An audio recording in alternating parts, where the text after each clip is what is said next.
Hello and welcome to History Hack. My name is Dr. Kit Chapman and I'm joined today by Zach White. Zach, we've got a fantastic guest lined up. Who do we have on the show?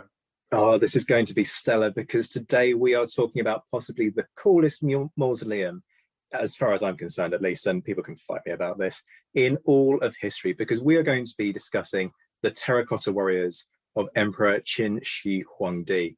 To talk us through this frankly mind-blowing topic is Martinon-Torres, who is Professor of Archaeological Science at Cambridge University and has a particular interest in metalwork and ceramics across the globe from the ancient to the modern period. So, you know, Marcos and Kit are just going to get on like a house on fire with all the sciencey stuff. And he's the ideal person to help us understand the scale of the terracotta warriors and their creation. He's written over 150 articles and book chapters on topics related to his specialism. And folks might know that he featured prominently in the Channel 4 documentary on the building of the Terracotta Army. He also has recently received a European Research Council grant, which is an incredible achievement because those things are like gold dust, to look at states where there wasn't the centralized control that we would associate with the terracotta warriors and the first Chinese empire. Marcos, it's brilliant to have you on. I've been looking forward to this for absolutely ages. Great to see you. How are you doing? I'm very well, and thank you for having me. I'm very excited to join you here. I'm very fond of your podcast, so I'm very honored to be now participating from the other side. Oh, that's a ringing endorsement. I'm going to have to be honest. I could talk to you for hours today because this is one of the things sort of on my bucket list, to go and stand face to face in front of a terracotta warrior. So there's just a slight hint of jealousy that, you know, you get to... it's worth a visit, that's for sure. Let's start by giving our listeners a bit of context then to the creation of the terracotta warriors. These figures guard the necropolis, and it is an absolutely vast complex, of China's first emperor, Qin Shi Huangdi. So tell us about his life, first of all, and his significance in China's history. Sure. Of course, this has to be a much abbreviated history of China, because I think that to understand the first emperor, we need to go back at least some 500 years before he was born. So let's say we are in, I don't know, the mid 700s BC. And at that time, of course, China does not exist at all, the China we know today. Instead, what we have is 100 or 150 small polities, noblemen and their families, little princes, each with their own territories, their boundaries constantly moving through alliances, through bribes, through competition, a little bit of war, of course, as well, though it's highly ritualized. So it's a time of fragmentation, also a time, of course, for that very reason of diversity, lots of interesting cultural developments, artistic developments of various kinds, evolving in different directions. But progressively, some of these lords are going to be accumulating more power, accumulating more land, as I said, developing alliances with one another, until progressively we have smaller numbers of larger states. So that's where we fast track to the Warring States period, where we have then mostly 7 states which are constantly waging war with one another because they are competing for domination. And so they're competing for resources, they're competing for people, they're competing for wealth. And it is in this context of, frankly, constant violence and complete distrust to each other, in a world where if you want to get something, you really have to fight for it more than negotiate or more than collaborate or agree. This is the world in which little Zheng is born, the person who would become first emperor of China. So he was born in 259 BC, but at the tender age of 13, his dad, who was the king of Qing, dies, and so Qing was one of these 7 states that was by then quite prominent, but still one of several.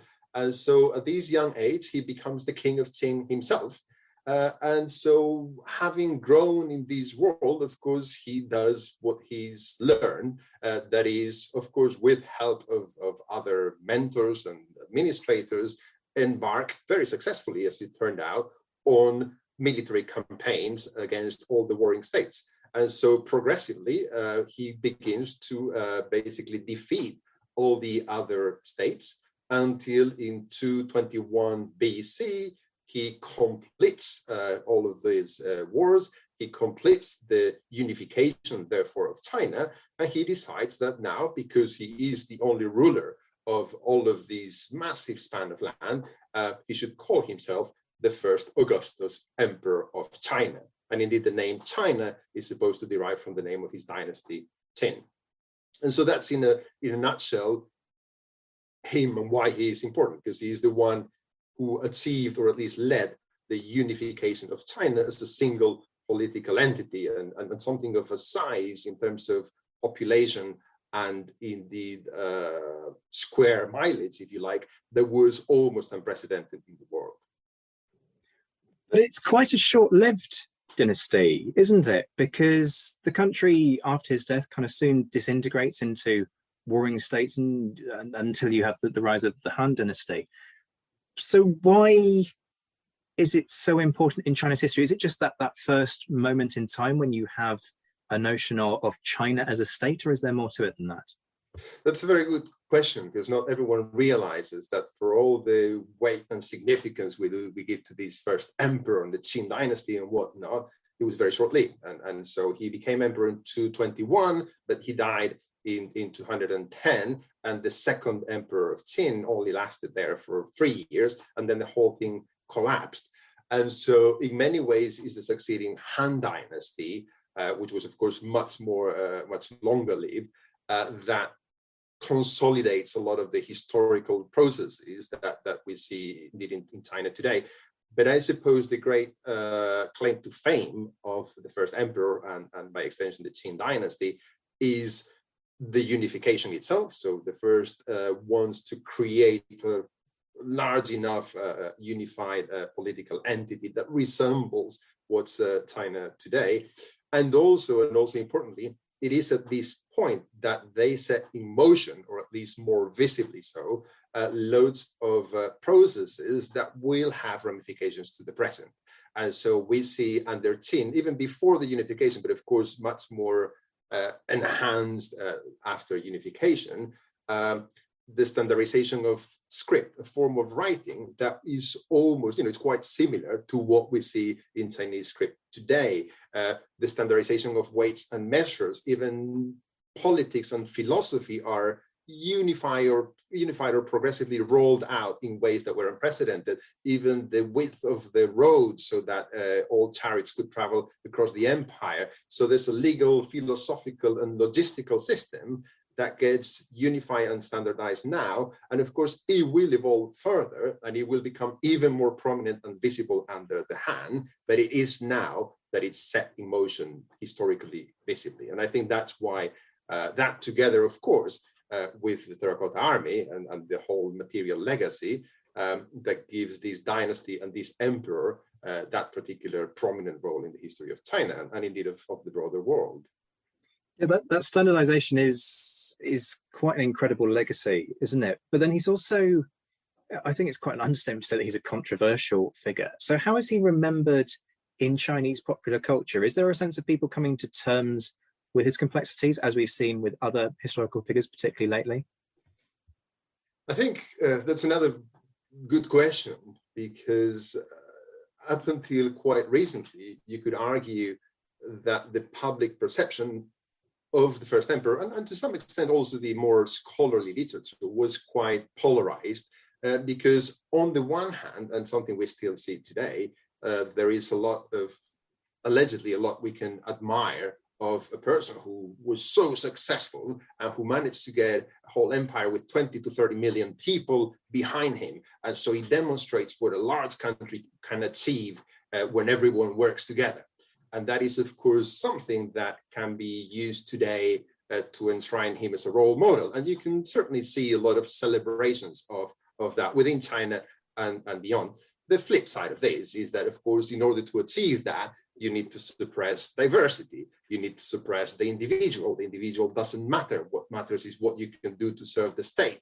And that, coupled with the historical records describing how ruthless he was with all the adversaries, how the extremely gruesome punishment to anyone who did anything that was not coherent with his philosophy and his law. If you read these stories about him burning inappropriate books, or indeed burying alive some scholars that he was dissatisfied with, all of which we have to take with a pinch of salt, because they are later historical records. We cannot take them at face value. But of course, there is certainly some truth to that, to the fact that you must have been very ruthless and discriminatory in order to achieve that. And so there's these two sides, and both of them are, as I said, polarized, but often perhaps exaggerated. And I think as historians and archaeologists, what we are trying to do today, at least what I try to do, but surely to the others too, is to, rather than passing moral judgments, positive or negative, which is tempting but perhaps anachronistic and inappropriate, what we try to do is simply to assess that person and his world in context. So we try to understand what that world was like and why things turned out to be the way they were. He's an extremely interesting, controversial, appealing, interesting figure. But rather than judging him, what we need to do is assess him and his world in the context. And you being a historian, I'm sure you can relate to this. Absolutely, I empathize entirely with that. So let's start talking about the Terracotta Army itself then. I mean, it's located just outside the modern day city of Xi'an. So give us a sense of where that sits within China today, but also significantly where it sat within relation to the First Empire. Sure. So Xi'an today is one of the oldest cities in China, and it sits, it's the capital of the Shanxi province, which now sits roughly in the center, north center of China, though at that time, the Qin period, it would be towards the west of China, because much of eastern China today was not part of China then, but it's bang in the center of the most prominent historical developments of the classical civilizations. The Shang, of course, developed pretty much in what's today the Shanxi province, and Xi'an itself is one of the great four ancient capitals of China. So it was the capital already in the Western Zhou period before the Qin, and then during the Qin period, it is the capital of the state, then the empire, and it's not far. It's about maybe 40 or so kilometers from Lingtong, which is the location where he chose to build his mausoleum. So was that a deliberate move on his part, as far as we can tell from the available material, that he wanted to be specifically located there, or were there other concerns that affected the precise location? Well, the region where we find the capital and his tomb is the heartland of the Qing state. So, of course, during his reign, the landmass expanded dramatically, particularly towards the east and to the south of what would become the empire. But of course, Xi'an is the very core of the Qing state, and therefore where he was born and raised, if you like, and where eventually he would come to be buried. Even though he did make the point that we know again through historical records, he made the point of traveling across the empire several times to, in a way, I suppose, increase his awareness of all of the new people under his rule, but surely also as a propagandistic activity to assert his power, leaving stela with the new legislation, etc., and basically teaching people what an empire is. Because one of the fascinating things about this is that most of those 20-30 million people didn't know what an empire was. So you can come and tell me you're an emperor, but unless you educate me in understanding what this means in practice to me, they wouldn't be familiar with such a figure. So the Terracotta Army discovery took place in 1974, and essentially it was a total accident. Talk us through the discovery and what was known about the emperor's tomb before that point. Right, yes, it seems it was a happy coincidence in a way. It happened to be a rather dry year in the Shanxi province, and so apparently some peasants were digging, trying to find a well, trying to find water, and they began to dig up what appears to have been broken pieces of statues. And what happened next, of course, we all know. First, they had sufficient sagacity to realize that this was unusual and interesting. And so they reported it to the local heritage authorities, who in turn launched what has become one of the largest, longest lived, and more interdisciplinary research projects on what is, of course, today one of the most renowned archaeological sites in the world. Before that discovery, and quite surprisingly, there was very little memory of there being the tomb of the first emperor there, let alone terracotta warriors. We knew, of course, that it being an imperial capital, several tombs of early emperors and kings and princes were known, but there was no historical record of any terracotta army, any written sources that we know of, no memory of it. And so it was a shocking discovery that then led to, of course, much broader surveys, an ever-growing perimeter of what we think is the mausoleum site complex. And basically, here we are almost 5 decades later, and still asking questions, making discoveries, and having a lot of fun, frankly. That's fascinating, because the emperor isn't just an emperor of China, he is the first, he's one of the most important. So was there any idea of, was there a mystery about where his tomb might be located? Were people wondering about this, looking for it?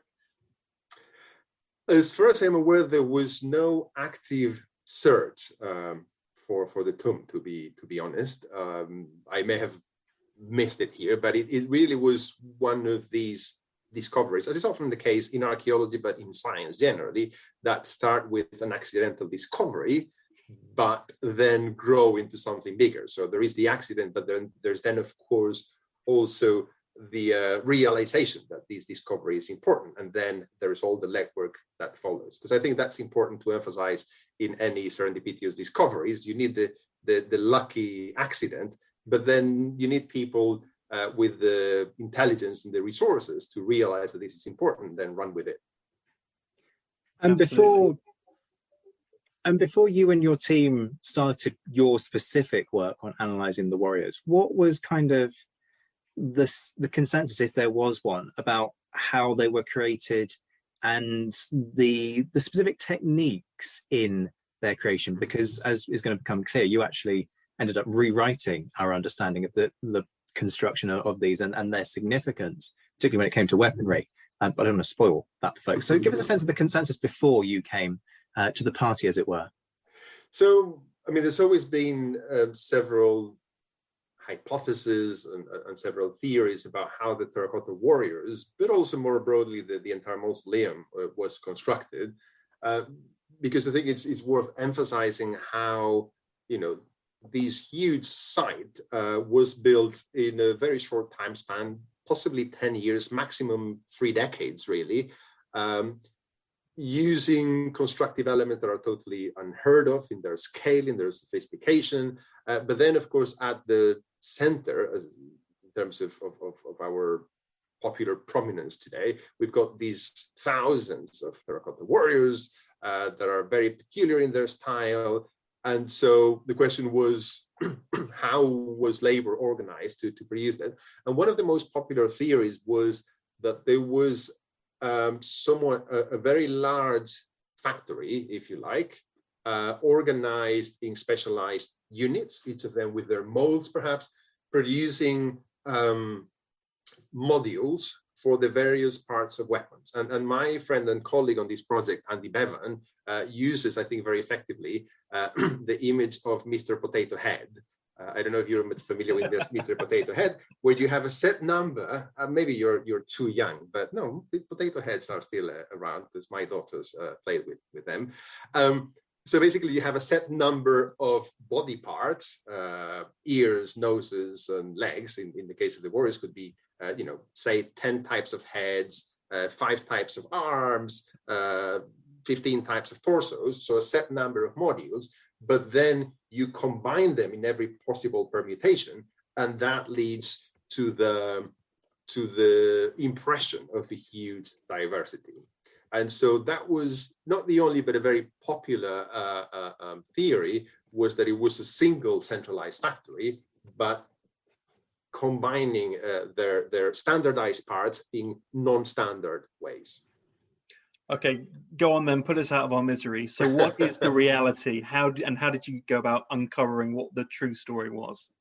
So the reality is that there is not a single factory, but clearly there were several workshops operating in parallel. And this is something we are now very confident about, both in terms of how the warriors themselves were produced, but also the weapons these warriors were carrying. And so basically, a lot of the project that I've been involved with is trying to basically reverse engineer the Terracotta army, and by extension, the broader mausoleum. So understand how raw materials, ideas, and people were brought together to create something so unique and so large and so sophisticated. And so what we've been trying to do is identify batches of things. So groups of artifacts, be them warriors or crossbow triggers or arrows, that were produced together in a single moment in time. And we recognize those because they can be very close in their chemical composition. So they may be metal that comes from the same crucible load, or they can be identical in shape. So there are two parts that come from the same mold. Or we also look at inscriptions that both the warriors and the weapons can have on their back, sometimes on their various body parts, actually, and look at the inscriptions that might give us a name of a person or a place, or a number sometimes. And so by combining all of these strands of information, what we have found is indeed that we have batches, but also production groups, so series of artifacts, be them weapons or warriors, that were consistently made within a workshop, and they are consistently different from another group of warriors or weapons that were made probably in a different workshop. So they are to some extent mixed as they converge at the Terracotta Army pit and then placed there. So those batches are sometimes mixed when you look at them spatially, because we've done a lot of spatial analysis as well, but you can still distinguish groups of objects that were made together and separately from others. And so increasingly, we have a clear impression that in spite of this strongly centralized world that we live in, the logistical organization was sufficiently decentralized to allow for several workshops operating in parallel. And surely they must have had very strong pyramidal systems of supervision and quality control. And actually, we have some information about that. So surely there would be sticks for those who were not meeting the high standards expected.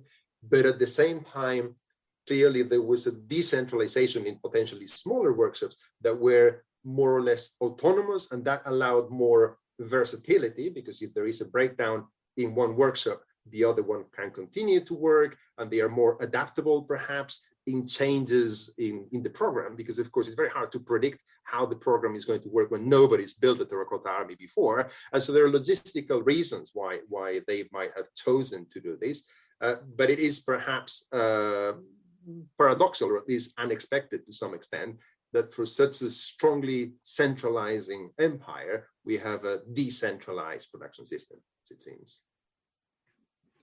I mean, what I find incredible about this as well is that, because part of your technique was that you started to create molds based around things like arrowheads, didn't you? To try and work out the well, effectively, apologies for the kind of the spoiler here, no worries. but these are fully functional weapons. They're not ceremonial. This is the army is literally equipped to go to war, which is just staggering. Talk people through how you made that discovery, because when I heard about it, I would just have my mind blown.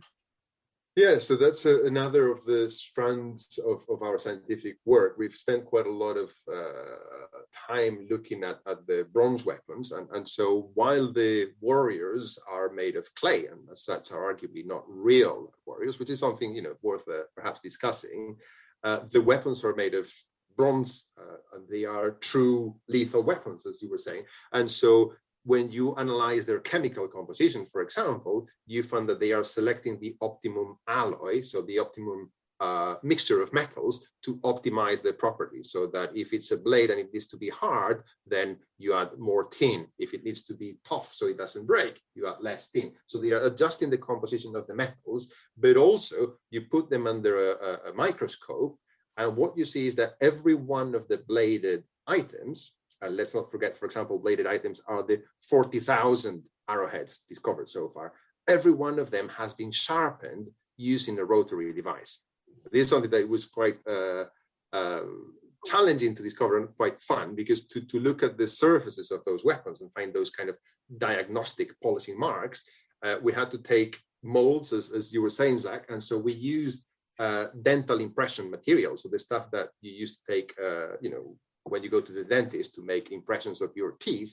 That's a polymer that basically takes up the surface of whatever you push it against.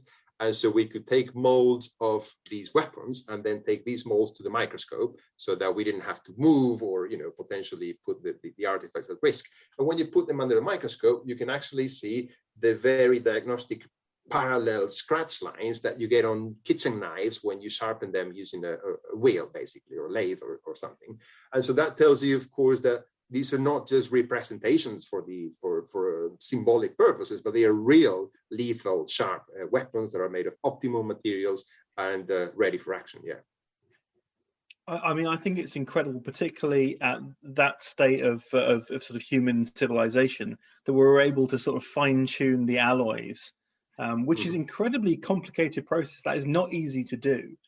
And also, I'm fascinated that there's actually a quality control process. You were saying that some were rejected because they wouldn't have been good enough.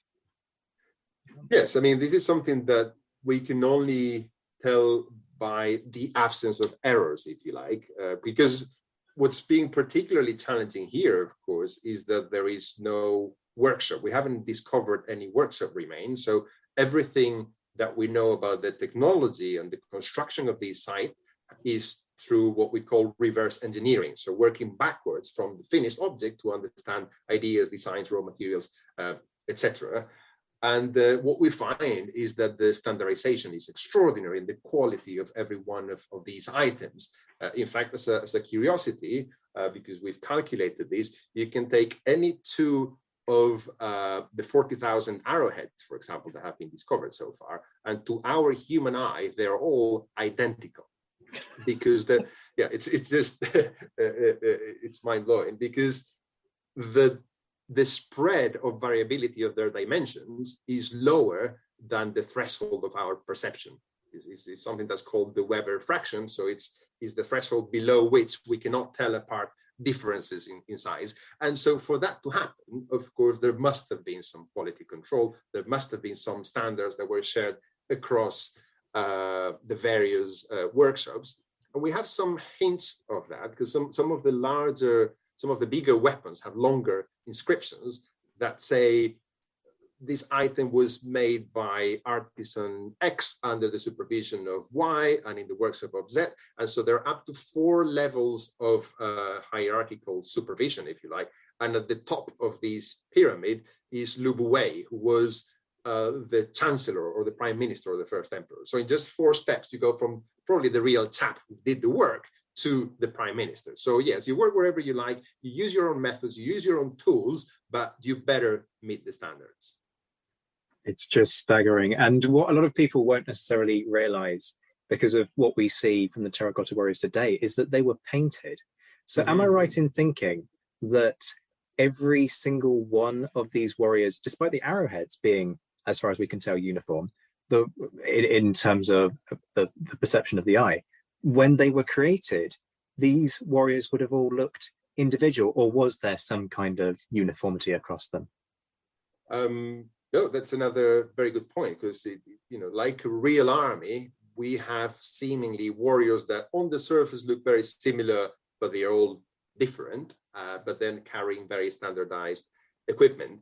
And so, yes, we know, and there's been a rather impressive scientific project in identifying all the many pigments that were covering all of these warriors, and there's many of them natural and artificial of multiple colors. And so we know for a fact that all of these warriors were first primed or coated with lacquer from lacquer trees, and then on top of that they added pigments of sometimes the most gaudy color combinations.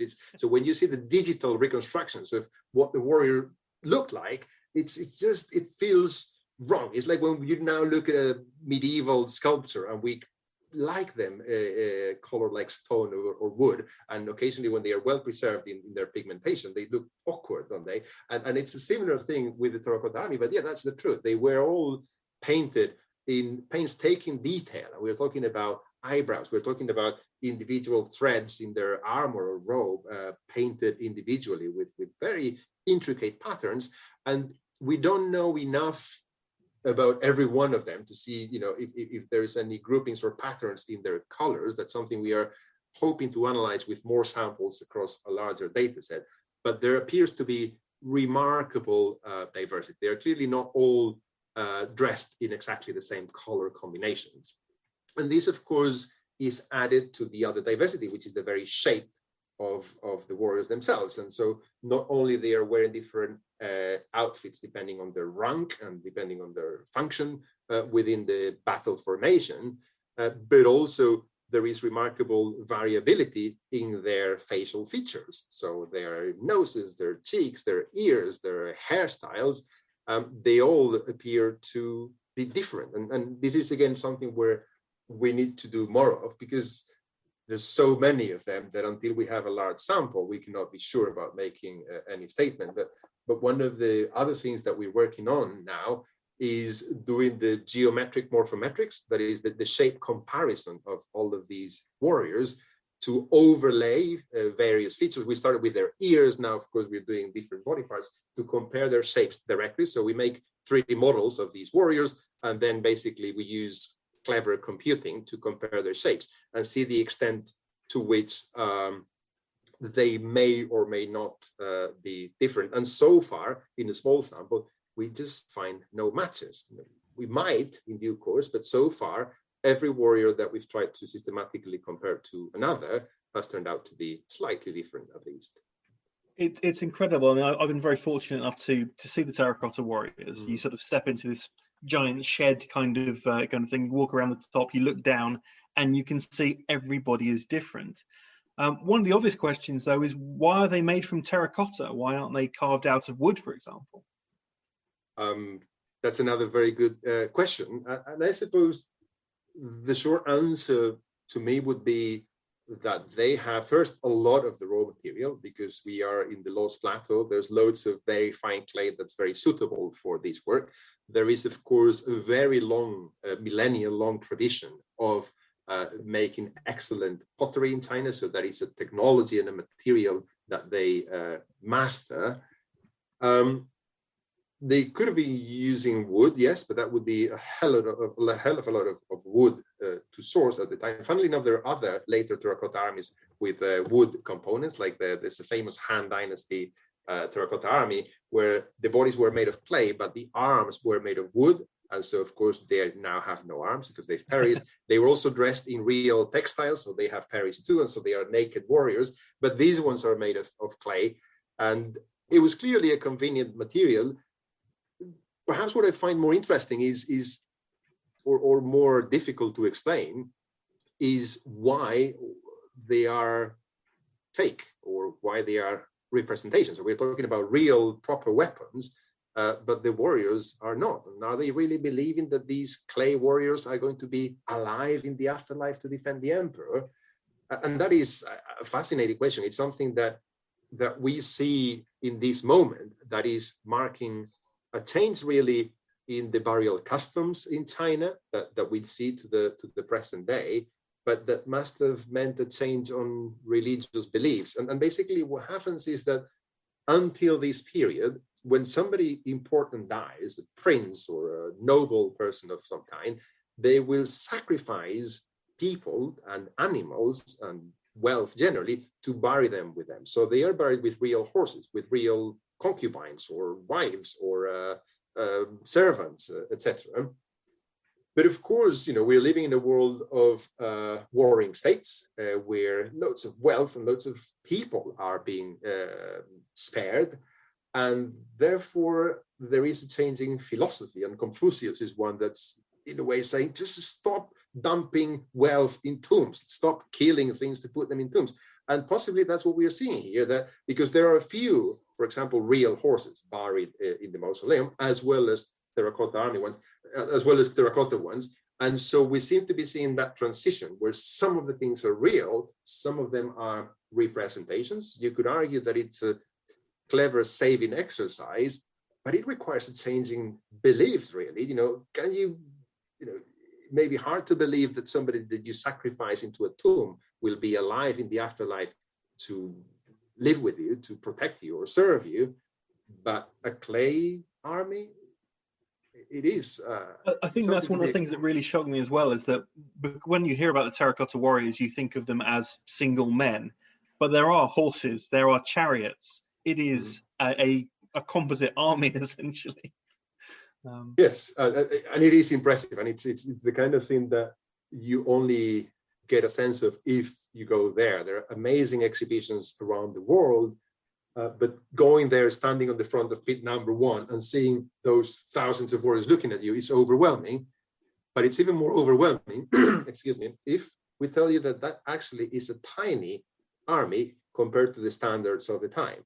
The real armies that Qin Wandi would have commanded might have had hundreds of thousands of warriors, so several orders of magnitude more. But yeah. And this, this all taps into something that I wanted to ask you, and perhaps this is an obvious question, but you're talking about this whole thing about not sort of dumping all of your wealth into your funerary complex, and yet he creates an entire army made out of terracotta. So there's a huge irony in the fact that, okay, he's not killing people to use them to defend him in the afterlife, but he is doing something on an entirely different scale to anything we can kind of wrap our heads around. So why is he driven to create this? Because as Kit's kind of alluded to, you've got the army and you've got not just soldiers, but you've got chariots, horses, etc. But you've also got a whole palace complex, which is sort of a mile from the army burial pit. So give us a flavor of what else has been found and why so much effort kind of goes into this. Yeah, so as you're hinting at, the terracotta army is a relatively small and indeed an accessory component of a much larger complex. It just happens that it was the area of the site that was first discovered, therefore more extensively excavated, and the one that's become the icon and the more famous. But that is just at the entrance facing east of something that's now mapped to be around 100 square kilometers. So it's larger than, I don't know, Cambridge, where I am, for example, all of which was built in a short time span to host the emperor in the afterlife. And so this whole funerary complex is centered around an artificial mound that's shaped like a pyramid that has not been excavated yet, but we believe that's where the emperor is buried. And based on the written sources and also our understanding of funerary customs at the time, he built for himself a whole palace, or indeed a whole universe, where he would continue to reign in the afterlife. It is well known that he thought he was, in a way, like a messiah. He had saved China for posterity, and he felt he was here to rule not just China, but the world, and forever. And we know he was trying to extend his life in this world, and he had alchemists working for him and all the rest. But at the same time, perhaps not being very confident that that would work, he commissioned the creation of a whole underground empire where there is a palace, where there are stables for the horses, where there are administrative offices, but also there are chariots beautifully created for him to travel around his world. There are pits that are increasingly being excavated with musicians, with acrobats, with people to just entertain the emperor. There are water channels, kind of like in a park, with birds, just to be beautiful. And so it is a whole world with the expectation that you will live after death and you will be able to rule forever in this underground world.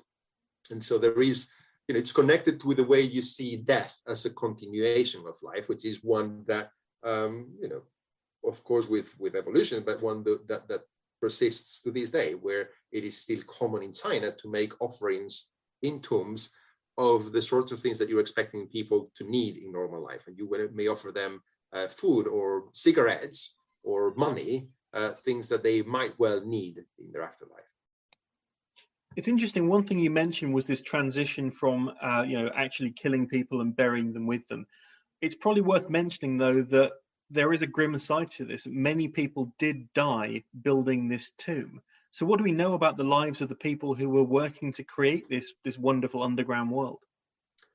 Well, I'm very glad you asked me this question, because I think that's one of the things that I believe our project is visualizing, and is the mostly anonymous hundreds, thousands, millions of people who effectively with their hands creating what we see and admire today. And again, given that we all work in historical worlds, we know that history is often written about those big kings and pharaohs as if they could take credit for everything, but the world is more than them. And we do know a little bit about the workers. There is the historical records written by Sima Qian about 100 years after this. They talk about as many as 700,000 people working on the construction of the first emperor's mausoleum, which again may or may not be true, but clearly there were thousands of people working there.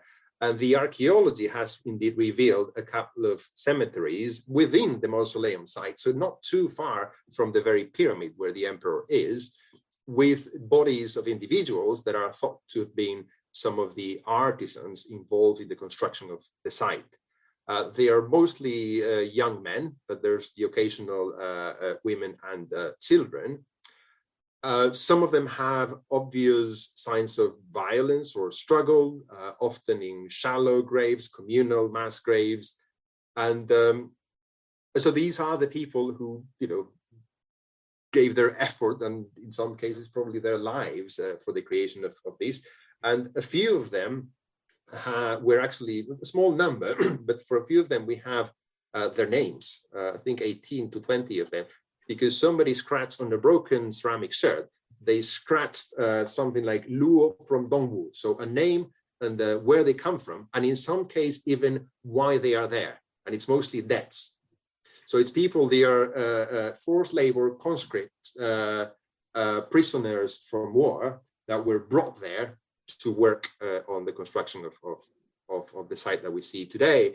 We also have some DNA, not a lot, but there's been some DNA analysis of these mitochondrial DNA of a small number of the human remains that suggest that they may, as it was thought, that the workers there were brought from the various areas of the newly conquered territories. So not just from the Shanxi province, from elsewhere. These analyses need further development because we only have mitochondrial DNA, because that's something, so that informs only about the maternal line. And you compare that then to the distribution of mitochondrial DNA in the present, which of course may have changed, but there is sufficient diversity to suggest that yes, most likely people of different ancestries from potentially different regions were brought forcefully to work there. And we are now, I think, appreciating more the results of their work. I mean, one thing that's always puzzled me about the army, and particularly its location, is it's there to protect the emperor in the afterlife. That's its primary function.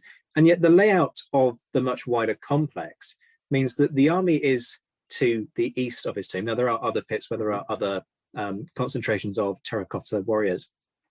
But taking pit number 1, I believe it's known as the main one that people know about, that's to the east. And yet to the west, you have a builder's graveyard. You have a pit of punished convicts to the northwest. There's a pit of mutilated skeletons just to the north.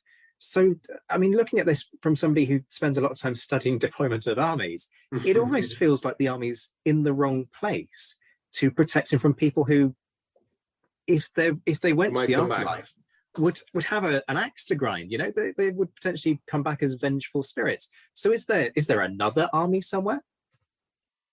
That would be a fascinating discovery, and maybe people are certainly surveying the site and looking for things. So there's no signs of other army.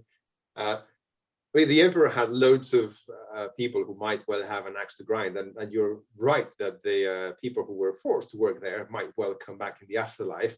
But you have to think about all the states that he defeated, and that's where he would have thousands, millions of people who might have an axe to grind. And so basically, if you look at the map of the First Empire, Xi'an broadly and the Qing state is to the very west. And so in looking at the east, you are looking at where the enemies come from, where the other enemy states come from. Well, that's how the location of the army is understood. And then other areas around the mausoleum, they are also protected by natural geography, because there's Mount Lee, there's a mountain range, there's a river. So that is, in a way, the side of the mausoleum that's most exposed physically, but also the one where arguably, even though surely he would have enemies within the mausoleum site, where most of the historic enemies would be. And we've sort of touched on this in that there's this potential, maybe there's more armies, maybe people could find something. What else is out there, do we think? Because there are these stories of maps with the rivers of Mercury, all that kind of stuff. What else are archaeologists realistically expecting to find? It's hard to define what is to be realistic there, because every discovery keeps shattering any sense of what should be realistic. I think, so now we can be actually, I don't know if wishful or unrealistic about what to expect, because who knows? So the survey continues, and at the moment there's about 600 different pits that have been identified at the site, which are being excavated or recorded at different paces. So we will continue to see discoveries of all sorts. Sometimes, it takes a while before we know, the wider public knows about them after they're being studied properly and conserved. We'll continue to see things. Of course, one of the key questions that you were alluding to is what exactly is inside the very pyramid where the emperor is buried, because again, there is a suggestion based on historical records, which you have to insist were written about, over a century later, so not to be taken at face value. But interestingly, so these are the sources that say, yes, the emperor was buried in a representation of his whole world with rivers of Mercury in permanent flow. And so that's one of the amazing things one might find in the pyramid. On the one hand, it seems absolutely crazy, and I would be the first person to be skeptical about it for historical and natural law reasons. But then again, there have been, way before my day, some scientific analysis of the soil around that pyramid and the vapors emanating from the soil, and they show unrealistic, artificially high or naturally high levels of mercury, higher than the background. Does that mean there are rivers of mercury there? Absolutely not. However, it is tantalizing and it's fascinating, and it's something that we certainly need to be exploring further. And am I right in thinking that there's been a commitment that they won't open the funerary mound itself? Well, I call it funerary mound, it's a mountain in its own right, frankly. But they won't open it until they are confident that science can physically preserve what they find inside.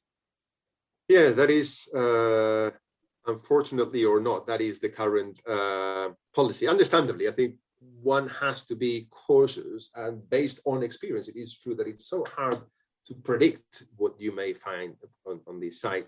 And so, yes, the plan is not to excavate there until we can be confident that we have the means to preserve this for posterity. But how can you be confident about what you're going to find without exploring it? I mean, thankfully, we have increasingly better remote sensing methods where you can use, send magnetic or electric signals through the ground and get a sense of what's in there. But of course, the longer we wait, the more it will become a hot potato that nobody will want to deal with. Who's going to then have the courage to say, okay, we're going to start excavating there this year? I wouldn't be that person for sure. Not that they would ask me, but I would not want to be the person now making that decision. Marcos, this has been just such a fascinating discussion. I know that our listeners are going to love this. Thank you so much for joining us. It's been utterly brilliant. My pleasure. It's been fun, and I'll continue to listen to you guys. Good work. You can help us at History Hack by joining us via Patreon. It takes quite a lot of effort and a lot of work of quite a big team now to keep us going. And so if you could donate as little as £3 a month, it would be massively appreciated by all of us. There's different levels because Princess Marcus has set it all up with varying rewards and things. So do have a look, do join us. There's an exclusive Facebook group as well, and you can be part of all of it. When our guests join us to talk about their work and their new book, the 45 minutes or so they spend with us is just a taster of all their efforts. So to this end, we have launched our very own bookshop on bookshop.org, where you can find our guests' latest and greatest books. You can support them and you can support History Hack too. 10% of every sale via our bookshop supports the podcast and allows us to keep at it and bring you more amazing guests. You can find our bookshop at bookshop.org/shop/hack history, or just search on bookshop.org for us under the shops bit. Thank you for your continued support, and here's to your next great